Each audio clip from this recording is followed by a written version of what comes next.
Good morning viewers, मैं हूं doctor Vanita Bhatt. स्वागत है आपका मेरे इस यूट्यूब चैनल में जिसका नाम है आर्ट मन है तो फन है। आज मैं आपको ये बताने जा रही हूँ कि मेरे जो एपन होते हैं वो सब ऑथेंटिक हैं। और मेरे ये एपन ऑथेंटिक कैसे हैं, क्यों हैं, इसके बारे में आपको थोड़ी सी जानकारी दे दूं। देखिए, बचपन में हम लोग सब अपने से बड़ों को या पुरानी जनरेशन को एपण बनाते हुए देखते चले आते हैं और बहुत सारे कलाकार अपने अपने तरीके से एपण बनाते हैं। पीढ़ी दर पीढ़ी जब ये एपण बनते चले जाते हैं तो थोड़ा चेंजेस सभी में आते हैं और आते आते आते एक जनरेशन तक इनका रूप बदल जाता है, इनका स्वरूप बदल जाता है। अब मेरी जो मुहिम है वो ये है कि हमारी जो जनरेशन है, आने वाली जनरेशन जो है, उनको मैं ऑथेंटिक एपण का रूप दिखाऊं ताकि वो वही सीख सकें। तो इसके लिए मैंने बहुत रिसर्च किया है, बहुत पढ़ा है और उसके बाद ही मैं आपके लिए ऑथेंटिक एपण तैयार कर सकी हूँ। बहुत सारी किताबों में से एक किताब है मेरी, ये बद्रीदत्त पांडे जी, जो उत्तरांचल के महान विद्वान हैं। बद्रीदत्त पांडे जी की किताब है लोक कला एवं शिल्प कुमाऊं। तो ऐसे ही एक और विद्वान है श्रीमती प्रेमा पांडे जी, जिनकी किताब का नाम है कुमाऊं लोक संस्कृति का सागर, जिसको उपलब्ध कराने के लिए मेरी बड़ी बहन, बहुत प्यारी बड़ी बहन श्रीमती हंसा ब्रजवासी जी ने बहुत मेहनत करी मेरे साथ। मैं उनका तहे दिल से धन्यवाद करती हूँ और आभार है। इसके अलावा इन किताबों को पढ़ने के बाद भी कभी कभी मेरे मन में शंका पैदा होती थी, क्योंकि कई जो कलाकार हैं उनके एपण इसमें हैं जो एक दूसरे को कंट्रोडिक्ट करते हैं।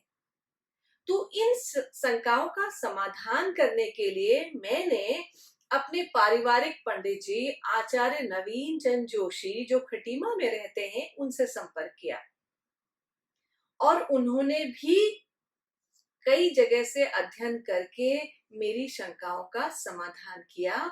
और इस तरीके से काफी रिसर्च के बाद, काफी स्टडी के बाद जो एपण हमने तैयार किए वो पूरी तरीके से ऑथेंटिक हैं, पारंपरिक हैं और आप पूरा इनको रिलाय कर सकते हैं।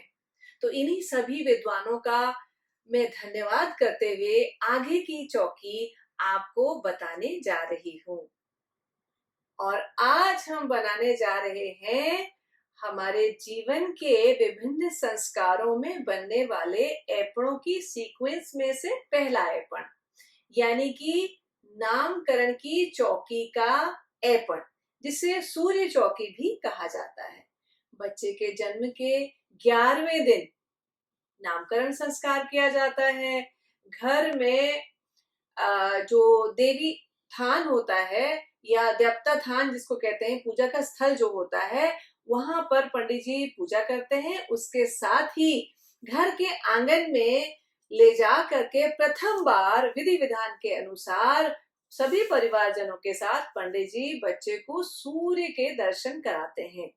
तो वो सूर्य के दर्शन जहां पर कराए जाते हैं वहां पर ट्रेडिशनली, वहां पर गेरू से, मिट्टी से लीपने के बाद उस पर, गेरू पर पहले तो मिट्टी और गोबर से लीप दिया जाता है, उसके बाद एक लेयर गेरू की दी जाती है लाल रंग देने के लिए और उसके ऊपर बिस्वार से उसमें रंगा जाता है या ऐपण दिए जाते हैं। यहीं पर बच्चे को पहली बार सूर्य के दर्शन कराए जाते हैं। चूंकि हमारे पास बड़े आंगन है नहीं, न गोबर है न गेरू है तो इसलिए हम क्या करते हैं, अल्टरनेट हमारे पास क्या है कि हम इस तरह के कपड़े में हम अपनी सूर्य चौकी पहले ही तैयार करके बना के रखें और जब बच्चे का नामकरण हो उस समय वहां पर, जहां पर सूर्य दर्शन कराने हैं, वहां पर इस चौकी को बिछा दें। तो इसको बनाने के लिए सबसे पहले मैं बताऊं कि इसमें क्या बनाया जाता है। इसमें एक अष्टकोणीय तारा बनाया जाता है सेंटर में, ये मेन मोटिव है जिसको कहते हैं अष्टकोणीय तारा। ये सूर्य चौकी है, नामकरण की चौकी भी इसको कहते हैं, नामकरण की चौकी। अष्टकोणीय तारे में पहले 2 लाइनें ऐसे लगाई जाती हैं और 2 लाइनें ऐसे लगाई जाती हैं। अगर आप ये देखिए तो यहाँ से यहाँ तक की दूरी, यहाँ से यहाँ तक की दूरी, यहाँ से यहाँ तक की दूरी बराबर है। तो इस तरीके से 4 डॉट 4 डॉट डॉट हालांकि हालांकि नहीं बनाए जाते, लेकिन डिस्टेंस बराबर नाप ली जाती है। तो ये बनाने के बाद फिर यहाँ पर सूर्य ओम श्री स्वस्तिक, फिर सूर्य ओम श्री स्वस्तिक, इस तरीके से इसको रिपीट किया जाता है। इसके बाद फिर इसमें 8 कोण ये बनाए जाते हैं। ये सूर्य की किरणें हैं, ये सूर्य की किरणें, अष्टकोणीय तारा जो है ये कोण का तारे का किरणें या कोण कहे जा सकते हैं। ये इस तरीके से बनाए जाते हैं। अब इसको डेकोरेट करने के लिए हम इसके ऊपर आगे इसे रिपीट कर सकते हैं। आप चाहें तो 2 बार, आप चाहें तो 4 बार, जितनी बार आप जितना इसको बड़ा बनाना चाहें उतना आप इसको बड़ा बना सकते हैं। इसकी लाइंस को हम रिपीट करेंगे, सिंगल लाइन नहीं रखी जाएगी, रिपीट करेंगे। एपण में रिपीटेशन होता है लाइन का, इसको हम रिपीट करते चले जाएंगे। तो ये हो जाएंगे अष्टकोणीय तारा इस तरीके से। ये हम मेन बना लेंगे। उसके बाद अगर हम चाहें तो इसको गोलाई में और आगे बढ़ा सकते हैं। अगर हम चाहें तो इसको थोड़ा सा गोलाई में देने के बाद यहाँ पर थोड़ा सा बॉर्डर बना करके इसको डिजाइन दे सकते हैं। और उसके बाद अगर अपना कपड़ा नेचुरली गोल तो है नहीं, चौकोर है, तो इसलिए हम इसको यहाँ पर बना करके इसके किनारे किनारे बॉर्डर दे देंगे, इधर बॉर्डर दे देंगे, इधर बॉर्डर दे देंगे। और यहाँ पर सूर्य, चंद्रमा, शंख और घंट जो कि किसी भी शगुन का प्रतीक है वो हम बनाएंगे इसमें। ठीक है, चलिए तो हम शुरुआत करते हैं आज की सूर्य चौकी। कपड़े में मैंने पहले पेंसिल से निशान लगा लिए हैं कि मुझे कहाँ कहाँ पर क्या बनाना है। और कई कंसेंट्रिक लाइंस मैंने गोलाई में बना लिए हैं, ऐसे बना लिए हैं। सूर्य चंद्रमा के लिए मैंने गोले बराबर बना के रख लिए हैं और शंख और घंटी के लिए भी गोलाई बना ली है। इसी को मैं कन्वर्ट कर दूंगी किसमें, शंख और घंटी में, इसी गोलाई को। तो जैसा मैं हमेशा बताते चले आई हूं कि हम सेंटर से बाहर की तरफ चलेंगे इस केस में।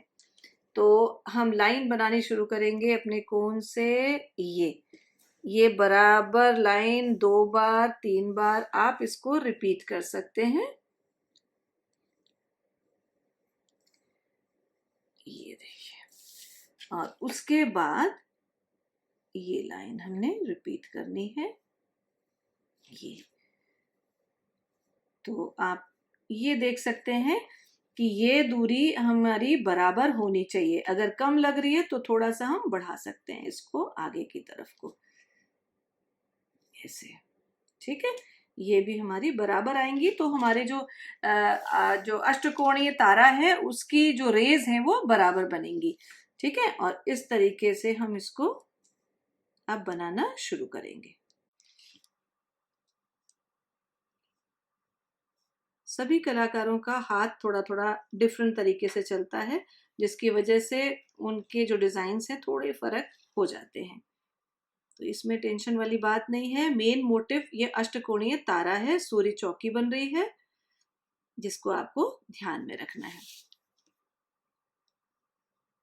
ये लाइन बनाने से ये होता है कि हमें पता रहता है कि हमें इतना ही बनाना है, कोण का जो साइज है वो इतना ही रखना है।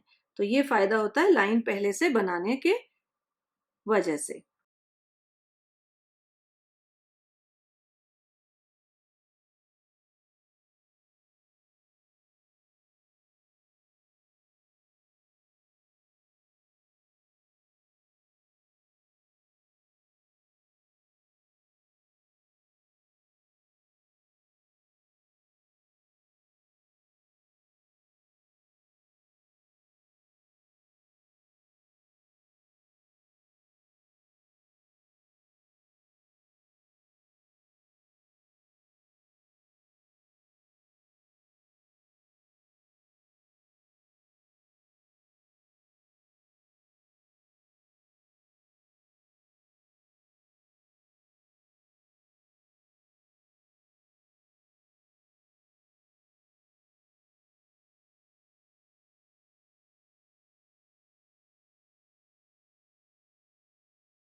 देखिए इस तरीके से हमारी ये सूर्य चौकी या नामकरण चौकी तैयार हो गई है। इसी तरह की और चौकियां और ऐपण सीखने के लिए आप इसको सब्सक्राइब जरूर कर लें और पसंद आए तो लाइक कर लें, शेयर कर लें। Thank you. फिर मिलते हैं जल्दी से। प्रणाम।